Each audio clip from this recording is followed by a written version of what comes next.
Welcome. Undertale is an interesting little game. Behind its lovable characters and funny emotional writing lies many secrets. Obscure lines of dialogue, mysterious NPCs, secret rooms, and a complicated labyrinth of branching paths. The community has done a great job of documenting the game's secrets and providing convincing theories for each of its many anomalies. But some mysteries remain unsolved to this day, 8 years after the game was released. Mysteries like, why did Kara climb the mountain? What was the machine in Sans' basement? Whose writings were on the blueprints? Where do Sans and Papyrus come from? What was Papyrus' special attack gonna be? Who hired Muffet to kill us? But one of the greatest mysteries of all time is, who is W.D. Gaster? Sure, there's a lot of information about him online, but we really know nothing about him. We don't know how he was shattered across time and space, if he truly fell into his machine or if he jumped. We don't know the subject of his final experiment, or the identities of the two people he was talking to. We don't even know what he looks like. Some people think this is Gaster. Others think this is Gaster. Some people think they're both Gasters, and others think neither of them is Gaster. And none of these theories are unreasonable, because anytime we try to put this puzzle together, there's one piece that doesn't quite fit. The truth is, the mystery of Gaster wasn't meant to be solvable. His story is incomplete, until now. Today, we're going to lay out all the pieces of evidence to this puzzle. Okay, I'll stop with the puzzle metaphor. And finally determine which of these two is the true and honest appearance of W.D. Gaster. Now, I'm not gonna go over all of Gaster's lore because I'm assuming most of you already know it. I'm just gonna explain why I believe the Mystery Man sprite is Gaster, since a lot of people in the fandom don't think he is. And for some reason, if you don't know all of Gaster's lore, then why are you watching this random Undertale video with 10 views? Like, I don't know, go watch a game theory video or something. Anyway, I think the Mystery Man is Gaster for many reasons. He has the same monochromatic color palette as the other Gaster followers. He can teleport just like the Gaster followers. Both him and the Gaster followers play the same sound when they teleport away, called sound_mystery go in the files. If you reverse and slow down this sound, you'll hear Gaster's theme.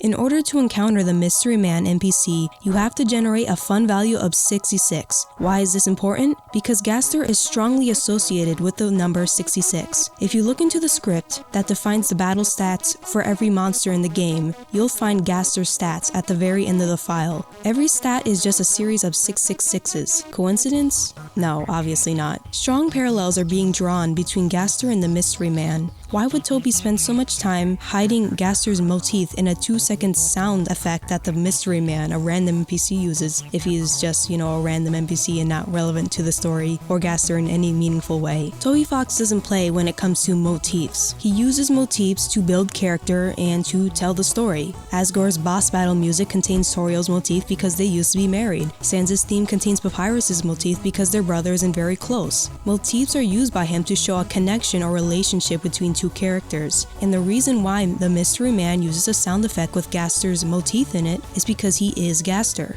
Now, some of you may argue that he uses this sound effect because he's a Gaster follower, not necessarily just Gaster, but this sound effect is called sound_mystery go, meaning it's meant to represent the Mystery Man himself. So yeah, the fact that this sound effect that belongs to the Mystery Man contains Gaster's theme shows that he is Gaster. But this doesn't mean he's the only piece of Gaster, because one of the Gaster followers claims to be holding a piece of Gaster, which means like different shattered pieces of him can appear at different places at the same time. Redacted may be one of these shattered pieces, so let's talk about it. Before I do that, I want to shout out HalfBreadChaos' video on Redacted. It was instrumental in my research for this video. I'm of course not just gonna regurgitate their script for this video. I have taken the time to analyze the code they use in their video myself. Still, I make a lot of the same points as them and come to a lot of the same conclusions, so the link to their video is in the description below. Now let's talk about Redacted. Redacted is a sprite that appears in one of Undertale's unused rooms. This room is inaccessible through normal gameplay and is blocked by the dog check, meaning you can't access this room simply by changing the room number in your save file. You need to use a hex editor to disable the dog check before doing that, so once you change your room ID, you'll enter this room. The room is pitch black with collision blocks surrounding you, forming a small box. The song Premonition plays throughout the room. It's a song that plays plays during this conversation with Sans. When you walk closer, you meet this guy. Sorry, don't know it's a guy. Don't want to misgender this random sprite. When you interact with it, it says redacted in lowercase wingdings. It doesn't say anything else. It just loops. It appears to use the same talking sound as Gaster, but does use a different typer value than Gaster. In the game's files, this sprite is simply called sprite_redacted_a. When you exit the room, you'll enter the sound test room, and when you leave the sound test room, the game crashes. So just a quick side note on the sound test room, people use the fact that Redacted's room spits you out into the sound test room as evidence that Redacted is Gaster because the sound test room contains Gaster's theme. But the reason it does this is not due to intentional coding by Toby, but instead because he had moved the room to the bottom of the room list, which breaks some of the functionality of the code. What I mean by this is the room uses C and D markers, which allows you to enter and exit the room. When you trigger a C marker, it moves you 2 rooms forward, and when you trigger a D marker, it moves you 2 rooms backward. These markers are used throughout the game all the time. I think they're used when a room has 3 or more entrances and exits, but I don't know. Not to spoil the rest of the video, but the room that I believe Redacted's room was intended to be connected to does have 3 exits. But for some reason, Redacted was scrapped from development, and its room was removed. So it was moved from its original location to the end of the room list, which is where all the other unused rooms are. And as a result, the D marker will still move you 2 rooms backwards, but by coincidence, the room that's 2 rooms backwards is the sound test room. But it's highly doubtful that that was the original effect that Toby Fox intended. So yeah, Redacted is not actually connected to the sound test room, so I just thought I would talk about that. Going back to Redacted itself, this room isn't the only place Redacted appears in. It also appears in the stable. Now, what is the stable? The stable is an unused object hidden within the game's files. Now, when you first interact with it, all it says is, it's a horse stable, do you want to go inside? If you say yes, it'll say, you jostle the door, it's locked. Suddenly, from inside the Redacted, you hear a, it looks like there was meant to be more dialogue, but every line was replaced with a bunch of X's in the code. From here, you were supposed to be able to retrieve a key from a trash can to unlock the stable. More on where this trash can is located later. When you take the key from the trash can, this automatically spawns the Redacted sprite in the stable, and from here it's believed that you were supposed to be able to unlock the stable, walk through it, and enter Redacted's room, mostly due to the fact that Redacted is just in the stable for no reason. So where is the stable located, or more like where was it originally intended to be located? Well, its room number is never explicitly stated anywhere in the code, but its coordinates are given, and by analyzing the code we can make a pretty good guess where it was meant to be. Firstly, Redacted's room is called room_water_redacted internally. This follows the same naming scheme as all the other rooms that appear in Waterfall, which means Redacted's room was meant to appear in Waterfall. Since the stable was likely meant to lead into Redacted's room, this would also mean the stable is somewhere in Waterfall. We can narrow things down further by noting that the way that game objects appear in the game's files corresponds to the way they appear in the game itself. The stable object was created before Napstablook's farm and after the snails in said farm. It was also created right before Redacted. The objects surrounding the stable are all related to Napstablook's area. The same is true for their associated scripts. The script over here decides when each line of dialogue is displayed to the screen. The lines all appear in chronological order. The stable dialogue appears before the Mad Dummy dialogue and after Napstablook's CD dialogue, which again shows that the stable is located in this general area. Next, there's a script that deals with what music is playing in Napstablook's area. I think more like what music is playing in Napstablook's house, but one of the scripts checks if the room ID is either the house, the yard, the farm, or Redacted's room, and will allow Napstablook's music to play in that room if it was playing to begin with. This is a property specific only to the rooms in Napstablook's farm. Considering the fact that this script deals with rooms in the farm, it'd be strange if Redacted's room wasn't also in the farm and was like, hundreds of rooms away. Remember that trash can with the key to the stable? Well, the code indicates that it was meant to appear in Napstablook's yard. And finally, if you plot the stable in the snail room at its specified coordinates, it fits perfectly. At this point, I think I provided pretty strong circumstantial evidence that the stable was meant to appear in Napstablook's farm. So, now that we've laid out all the facts, let's finally answer the question, is Redacted Gaster? But before we do that, if you're enjoying this video so far, consider liking and subscribing. And if you don't want to do that, that's fine.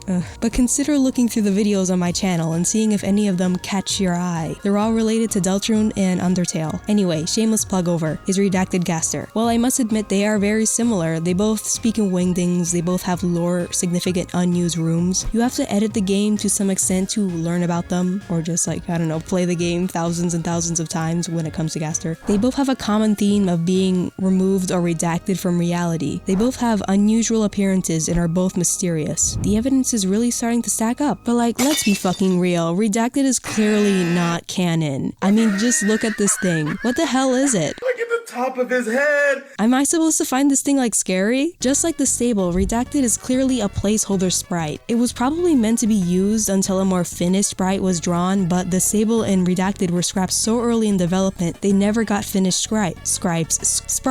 Just compare these sprites to the Mystery Man. The Mystery Man sprite doesn't look like it was hastily drawn in MS Paint by a child. It looks like a finished product. The same could be said for the code. The stable code doesn't like function, it barely functions. Important lines of code were either deleted or never written in the first place. And just compare Redacted's room to Entry 17's room. The chat, Entry 17, can be accessed simply by changing a text file. No fancy hacking tools needed. When you exit the game, it doesn't crash, showing an extra level of effort because, you know, a game should never crash in normal circumstances. That's just a sign of bad coding. The Virgin Redacted room cannot be accessed without a hex editor and crashes when you leave it. Like, I get that Toby Fox wants people to look through the game and discover secrets, but expecting people to meticulously read the game's code to know exactly which lines of hexadecimal in the game's .win file need to be changed in order to disable the doc check that he put there on purpose in order to see this half-finished room that crashes the game, it just seems like a bit much to me. He consciously chose to block this room with the doc check when he didn't do it for Entry 17. There's a reason he did that. He did that because he didn't want players accidentally stumbling into Redacted's room, because it's not canon. Just like this room isn't canon, and this room isn't canon, and this room isn't canon. They're all unused. Entry 17 is canon, hence why you can access it so easily. Oh, but this unused room isn't blocked by the dog check. Are you seeing that one's canon too? Okay, maybe. I don't know. Maybe I'll make a video on that room someday. Sorry, got a little distracted. Let's like systemically address every point I just laid out. 1. They both speak in windings. Yes, this is true, but Redacted speaks in lowercase windings while Gaster speaks in uppercase windings. I know that's pedantic, but also Redacted has a completely different type of value than Gaster. 2. They have lore significant rooms. I already addressed this. Redacted's room is not lore significant because it's unused and not canon, whereas Entry 17 is lore significant because it can be easily accessed by the player with no knowledge of the game's software. Number 3, they have a common theme of being removed or redacted from reality. It's debatable if Gaster was like actually redacted from reality. There's no evidence that he was. I mean, Gunner's line implies that he was, but it never explicitly mentions Gaster. So, you know, there's no evidence he was actually like forgotten by everyone.